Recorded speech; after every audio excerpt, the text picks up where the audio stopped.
कि अब जैसे एफडीए है, एफडीए को लोग देखते हैं।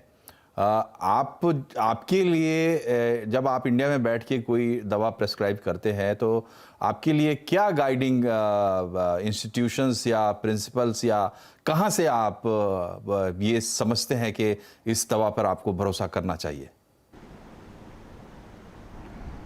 आई थिंक बहुत ही अच्छा सवाल है और बहुत ही कठिन जवाब भी है इसका, क्योंकि हम लोग एक मेडिकल एजुकेशन में एक प्रोसेस से निकल के आते हैं जिसमें कि हमारी एमबीबीएस की पढ़ाई होती है, एमडी की पढ़ाई होती है, और इस करिकुलम में हमें दवाइयों के ओरिजिन के बारे में या दवाइयों के मैन्युफैक्चरिंग के बारे में हमारी पढ़ाई बहुत लिमिटेड होती है। तो जब हम मार्केट में आते हैं और जब हमें पता लगता है कि ये दवाइयाँ हैं, तो हमारा जो मेन हमें जो पता लगता है कि जो लीडर्स हैं, जो हेल्थ केयर जो बड़ी कंपनियां हैं, वो हमें बताती हैं या उनके हमें प्रोसेस समझ में आते हैं कि ये इस प्रोसेस से अप्रूव होके आई है।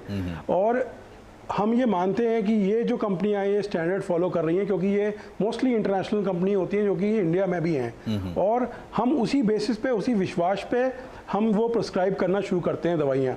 And definitely end of the day हमें हर मॉलिक्यूल को असेस करना होता है, हमें मालूम होता है कि इसका रिस्पॉन्स अच्छा आ रहा है, पेशेंट मेरा ठीक हो रहा है, तो वो कॉन्फिडेंस स्ट्रांग होता जाता है। But generally speaking we stick to very rigorous, हमारा भी प्रोटोकॉल होता है कि हम बहुत ही स्टैंडर्डाइज कंपनीज और उनकी दवाइयाँ लिखते हैं, और जो भी दवाई इंडिया में आती है वो अप्रूव होकर ही आती है। You can not sell any medicine without approval through the regulatory agencies. So हमें मालूम है अप्रूवल है, बट हमारे सामने क्वेश्चन ये है कि क्या ये दवाई, जैसे डॉक्टर खुसराव ने बोला 200 लोग बना रहे हैं यही दवाई, क्या ये सारी दवाइयाँ बराबर हैं?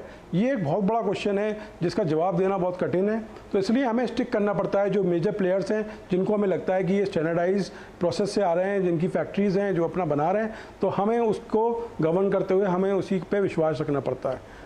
जी, तो क्या जो मेजर प्लेयर्स हैं अभी पूरा सिस्टम उनके फेवर में है? दूसरी बात ये है कि हमने कहानी शुरू की थी कि भाई सस्ते में ले जाओ, मैं जो ज़रूरी दवाएं हैं वहाँ से, और फिर हम इसमें आ गए कि विश्वास कैसे बनेगा। तो दरअसल पूरा जो सिस्टम है इलाज का, जिसका एक बड़ा हिस्सा है दवाएं भी, और इसके अलावा हज़ारों चीज़ें हैं, हज़ारों डायनेमिक्स है उसके, इसलिए इसको शॉर्ट करना बहुत ज़रूरी है। और उसी दिशा में हम ये देख रहे हैं कि काफ़ी प्रगति देखने को मिल रही है पिछले 20-25 साल में।